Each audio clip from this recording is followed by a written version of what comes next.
Audiolibros Your presenta Los astronautas de Yahvé. La Iglesia no ha contado toda la verdad sobre el nacimiento de Jesús de Nazaret. Un libro de Juan José Benítez. Narración a cargo de Jorge. Algo así como una declaración de principios. Supongo que este momento le llega a todo el mundo, y aunque debo advertir al lector, no por afán de justificarme, sino por el más estricto respeto a la verdad, sobre mi profunda ignorancia, es tiempo ya de definirme y definir lo que ha ido posándose en mi corazón. No soy ajeno al negro fantasma del error. Sé que ahora mismo puede estar planeando sobre estas líneas, pero, a pesar de ello, correré el riesgo. A estas alturas, y después de dar varias veces la vuelta al mundo, he reunido suficientes pruebas y testimonios como para saber, con absoluta certeza, que los mal llamados ovnis existen. Si después de comprobar que han sido filmados, fotografiados, detectados en los radares civiles y militares, que han sido perseguidos por los cazas de los ejércitos de medio mundo, que han sido observados, en fin, por miles de testigos de todas las categorías profesionales y culturales, si después de todo eso y de haberlos visto y fotografiado personalmente no creyera en la realidad ovni, no sería un prudente investigador, como pretenden algunos. Sería un estúpido de solemnidad. No voy a cubrirme, por tanto, con frases tan huecas como cargadas del miedo al que dirán, al menos en aquellas facetas del fenómeno ovni en las que las pruebas cantan. Las hipótesis sobre el origen de estas naves y sobre las intenciones y objetivos de sus ocupantes es harina de otro costal. Y he dicho, naves. He aquí un segundo pronunciamiento. El análisis de esos cientos de miles de pruebas, las formas y aspecto de los ovnis, sus bruscas aceleraciones y frenazos, su pasmoso desafío a las leyes gravitacionales, el silencio con que se desplazan y las velocidades que desarrollan, inimaginables aún para la tecnología humana, llevan a cualquier mente medianamente lúcida y racional a una única conclusión: nos hallamos ante máquinas, supermáquinas. Quizá, esto es lo que creo, los ovnis, una vez separada la harina de los casos auténticos del salvado, de la confusión y del error, no son otra cosa que astronaves. ¿Pero de dónde? Y llegamos al tercer y último postulado. En mi opinión, y a la vista también de los miles de casos espigados en todo el mundo desde hace ya más de 30 años, esas máquinas o vehículos son dirigidos o tripulados en la mayor parte de los casos por seres de formas antropomórficas, es decir, y para no andarnos con laberintos, seres parecidos al hombre. En mi andadura tras los ovnis he podido investigar más de 200 casos de personas de toda honestidad que afirman haber visto a estos tripulantes. He dicho seres parecidos al hombre. Quiero reflejar con ello que, de acuerdo con esos miles de avistamientos, los pilotos de los ovnis no son exactamente iguales a nosotros. Varían en sus tallas, volumen craneal, ausencia de pabellones auditivos, movimientos más o menos naturales, siempre sosteniendo como referencia nuestra gravedad, presencia de escafandras y un largo, etcétera. ¿Dónde quiero ir a parar? Muy sencillo, en base a esas miles de declaraciones de testigos que afirman decir la verdad, los expertos e investigadores con un cierto sentido común, y espero encontrarme todavía en dicho pelotón, consideran que dichos tripulantes no pueden ser habitantes de la Tierra. Sus características, aun ofreciendo los rasgos y atributos esenciales de la naturaleza humana, no los etiquetan como rusos, norteamericanos, latinos o asiáticos. ¿Qué piloto yanqui se vería obligado a utilizar una extraña escafandra en plena Sierra Cespedera, en la provincia de Cádiz? ¿O qué astronauta soviético se movería, a cámara lenta, en mitad de un bosque sueco, a escasos kilómetros de Estocolmo? ¿Es que tenemos noticias de humanoides, ingleses o alemanes que no alcancen siquiera el metro de estatura? ¿Cuándo se ha conocido en toda la historia de la medicina de este astro frío un solo ciudadano normal, cuyo occipital arroje un tamaño triple al de una cabeza estándar? Y ejemplos como estos, insisto, se cuentan por miles. Para una mente sana, racional y lo suficientemente informada, esos seres solo pueden proceder de fuera del planeta. Llegados a este punto, y manteniendo siempre el mismo grado de sinceridad, los investigadores y estudiosos del fenómeno solo podemos encogernos de hombros. Es precisamente a partir de aquí cuando, necesariamente, todos elucubramos. Mientras no se registre ese histórico encuentro entre el hombre de la Tierra y los hombres que nos visitan, lo más que podemos hacer es teorizar, sospechar, imaginar. Y en esa órbita me moveré a partir de ahora. Que nadie tome mis palabras como una verdad demostrada, ni siquiera como una verdad. Solo me mueve el corazón, y por encima, incluso, de los sentimientos, El respeto. Respeto, no docilidad por reguil, a unas tradiciones que, como trataré de exponer, no comparto en ocasiones. Pero no nos desviemos del sendero principal. Una vez sentado que los tripulantes de los ovnis no son terrestres, ¿cuál puede ser su origen? Un cuidadoso reconocimiento de los más sólidos casos de encuentros con estos seres me ha hecho reflexionar sobre una posible doble procedencia. Al desmenuzar las descripciones de los testigos, uno deduce, casi por pura lógica, que esos tripulantes son de carne y hueso. Me estoy refiriendo a la casi totalidad de los encuentros. Todo hace pensar que no son otra cosa que astronautas, con o sin cascos espaciales, con o sin las ya esbozadas diferencias anatómicas respecto al hombre, con o sin sometimiento, en fin, a la gravedad terrestre, en misiones específicamente científicas y exploratorias. ¿Por qué si no se les ve recogiendo muestras de cultivos, de minerales, de ganado? Solo un afán de conocimiento podría llevarles a sobrevolar las grandes urbes, las instalaciones militares, las centrales nucleares, las más destacadas factorías del planeta, las flotas o los monumentos. A través de este prisma puramente intelectual, posiblemente universitario, si cabe encontrar una razón que satisfaga la lógica humana. Esto no quiere decir, ni mucho menos, que nuestra lógica sea la de ellos. Pero, suponiendo que así fuera, esos objetivos científicos justificarían de alguna manera sus violentas aproximaciones a turismos, aviones, embarcaciones o sondas espaciales. A la luz de esta hipótesis, esos cientos, quizá miles, de razas que estamos observando desde hace siglos tendrían sus hogares en mundos básicamente parecidos al nuestro. Es lógico creer que toda esa miríada de seres pensantes y de formas anatómicas iguales o parecidas a las del hombre de la Tierra debe arrancar de astros cuyas condiciones físico-biológicas estén en los límites, más o menos, que conocemos para nuestro propio hábitat. Si sabemos que nuestra galaxia tiene más de 117.000 años luz en su longitud máxima, ¿cuántos miles de millones de planetas serán hermanos o primos hermanos de la Tierra? No debemos caer en este sentido en la miopía o ceguera mental de otras generaciones que, por ejemplo, a pesar de los miles de testigos, rechazaron que pudieran caer piedras del cielo por la sencilla razón, esgrimieron los científicos franceses de finales del siglo XVIII, de que en el cielo no hay piedras, y se quedaron tan anchos. Hoy, la presencia de meteoritos no solo ha sido mundialmente aceptada, sino que, gracias a esas piedras siderales, la ciencia ha llegado al convencimiento de que los ladrillos, los aminoácidos, para la edificación de la vida son básicamente iguales en todo el cosmos.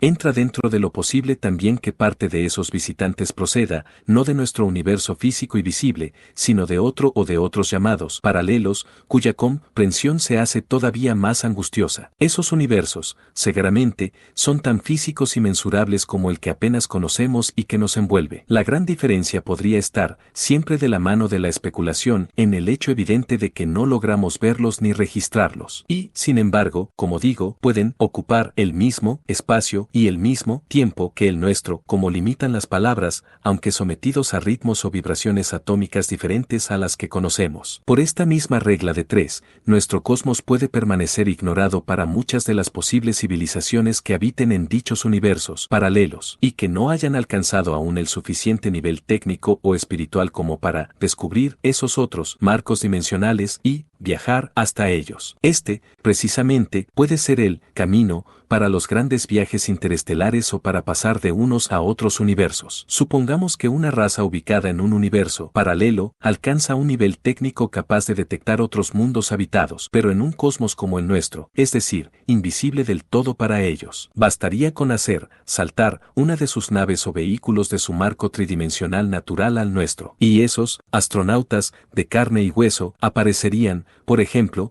en cualquier punto de nuestro universo, sin necesidad de haberse trasladado por el espacio tal y como lo concebimos en nuestro cerebro. Para eso, claro está, hace falta un perfecto conocimiento de los llamados universos paralelos y una tecnología tan sofisticada que hoy, en pleno siglo XX, solo podemos relacionarla con la ciencia ficción. Pero, salvando las distancias, es que no hubiera sido ficción para Napoleón una visita a cualquiera de los portaaviones de la Quinta Flota USA en el Mediterráneo, y solo han transcurrido 200 años. ¿Qué habría pensado el bueno de San Pedro si alguien le hubiera hablado, no de su silla papal, sino de otra silla, la eléctrica, capaz de electrocutar a un hombre en un segundo? ¿Para qué seguir? ¿Cómo podemos hablar de imposibilidad para salvar tales distancias intergalácticas si ni siquiera conocemos la naturaleza y estructura de nuestras propias partículas subatómicas? ¿Cómo podemos ser tan insensatos de juzgar lo que no conocemos? El hecho de que no tengamos la explicación definitiva para el fenómeno ovni no quiere decir que éste no exista. En cuanto a la segunda gran fuente de origen de estos seres extraterrestres, y también en base a una no menos considerable relación de casos, creo firmemente en otros planos o realidades, en los que existe una vida pensante. Si las palabras me limitaban a la hora de interpretar los universos paralelos que puede ocurrirme ahora, planos o realidades o estados o universos, que más da la etiqueta que le colguemos, en los que seres inteligentes e infinitamente más evolucionados que el hombre de la Tierra y que los hombres, quizá de la galaxia o de esos mundos gemelos,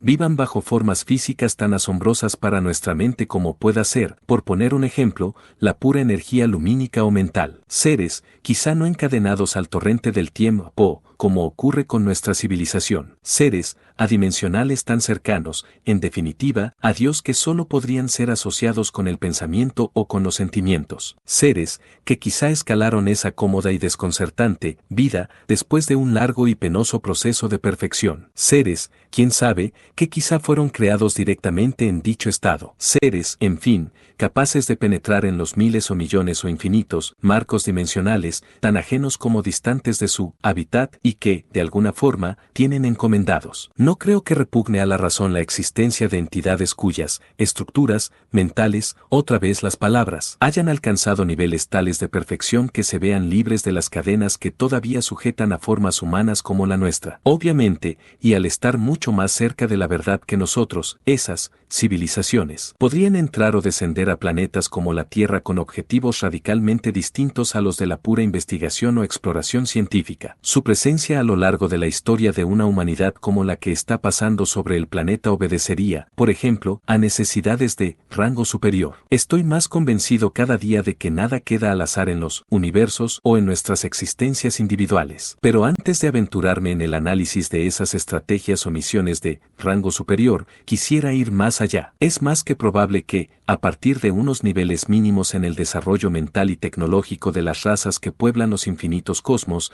la intercomunicación sea una realidad igualmente clara y constatable. Si la espiral de la evolución en cualquier forma pensante, como creo, conduce inevitablemente a una más profunda vinculación con la fuerza o energía que llamamos Dios, es casi matemático y obligado que todas esas civilizaciones o seres terminen por trabajar con una única y formidable meta: la aceleración del conocimiento de Dios en todos los rincones y en todos los tiempos de la creación. Y no puede quedar más lejos de mi mente en estos momentos el pobre y demacrado panorama de un Dios única y exclusivamente clerical o antropomórfico. Ese hermosísimo trabajo, que quizá lleguemos a comprender algún día y en el que participaremos a nivel cósmico, está siendo desplegado por una legión de seres y entidades, mucho antes, incluso, de que el hombre apareciera sobre la Tierra. ¿Y en qué puede consistir esa estrategia o misión de rango superior? Por un mero principio de economía estimo que la creación estará organizada de tal forma que núcleos inmensos de seres sean los responsables de parcelas concretísimas. Es muy posible que las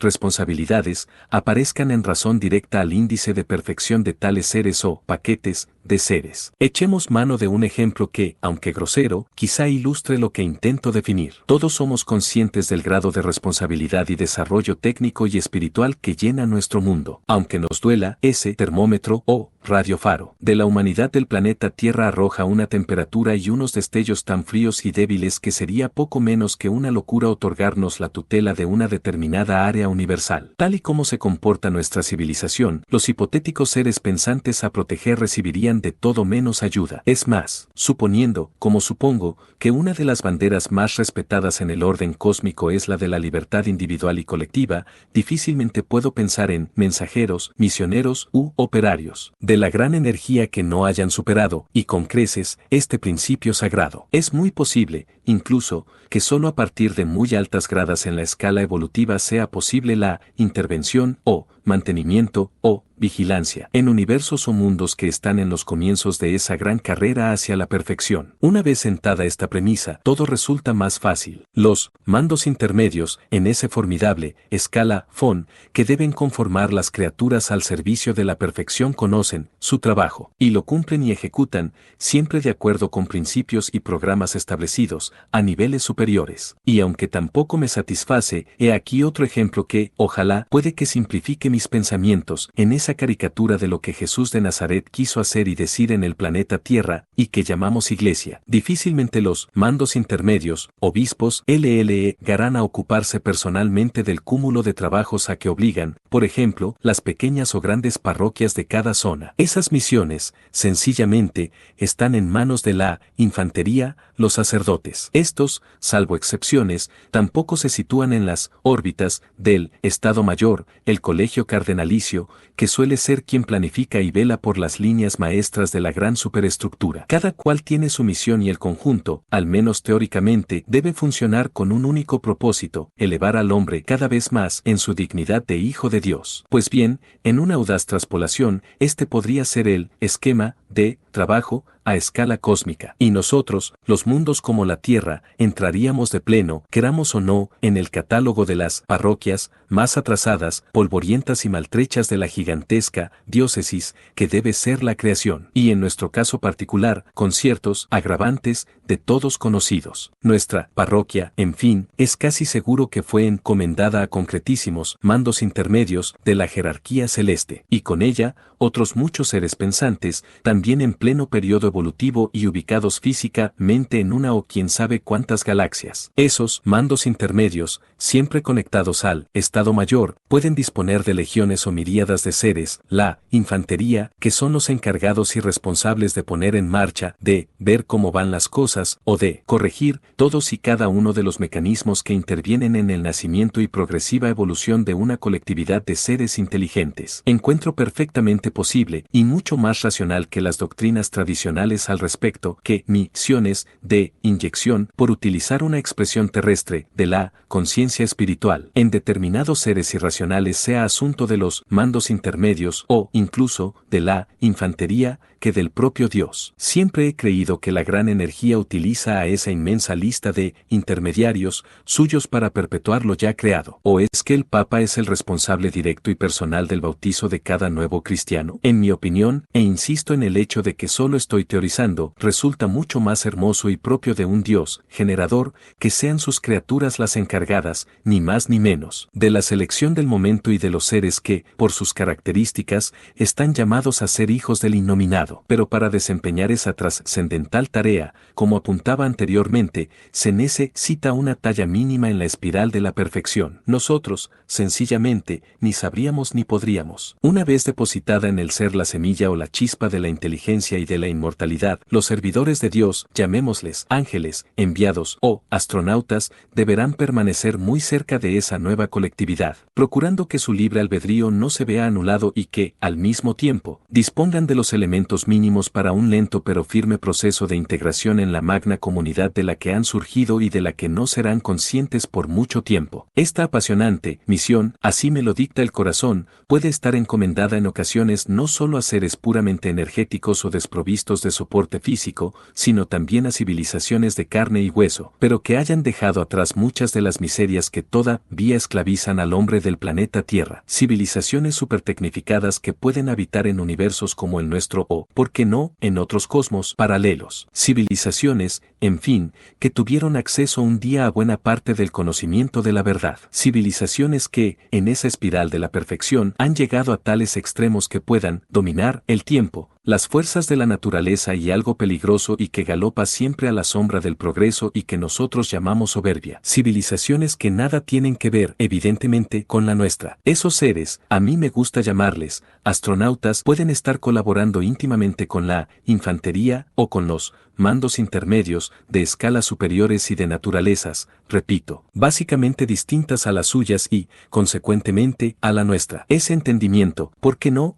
puede ser perfectamente posible cuando se alcanzan esas cotas mínimas de perfección evolutiva. Salvando nuevamente las distancias, es que el hombre no está tratando de comunicarse con las plantas mediante el uso de sofisticados paneles electrónicos. ¿Qué hubieran pensado nuestros antepasados ante semejantes ensayos científicos? Como consecuencia de esos contactos, los astronautas pudieron hacer acto de presencia en nuestro mundo, e inevitablemente fueron tomados por dioses, ángeles o enviados. Y así consta en las tradiciones, leyendas o libros sagrados. Pudo ser prudente que en determinadas fases de la difícil y atormentada evolución de la Tierra, esos vigilantes del espacio tomaran parte de una forma directa o más activa de lo habitual. ¿A quién enviar entonces? ¿A los seres adimensionales o puramente energéticos? La más elemental lógica no lo hubiera considerado eficaz. ¿Cómo se habrían comunicado con los primitivos pueblos humanos? ¿Cómo hubieran conjugado una mínima aproximación al hombre con la transmisión de los mensajes e ideas claves para su evolución? El terror a lo desconocido se hubiera incrementado en estos casos hasta límites traumatizantes y de imprevisibles consecuencias. ¿Qué hacer entonces? Muy simple, el Estado Mayor o los mandos intermedios de la creación pudieron aconsejar y arbitrar que fueran seres básicamente idénticos al hombre del planeta Tierra los que descendieran sobre el hermoso mundo azul, y que esas civilizaciones de carne y hueso, supertecnificadas y tan próximas a los planes divinos, fueran las responsables de aquellos trabajos en los que era obligada una o múltiples aproximaciones al género humano. Y esto, sin duda, pudo quedar establecido mucho antes, incluso, de que el hombre apareciera sobre el mundo. La presencia de esas civilizaciones siderales en la historia de muchos pueblos de la Tierra, en sus leyendas y religiones, en sus ceremonias y folclore, quedaría así más que justificada. Y, sobre todo, aparecería más que lógico su enigmático comportamiento. Y entre esos programas de trabajo, los misioneros o astronautas espaciales recibieron uno definitivamente solemne: preparar la llegada a la Tierra de un ser superior, perteneciente al alto estado mayor de toda la creación, un ser que iba a ser llamado Jesús de Nazaret.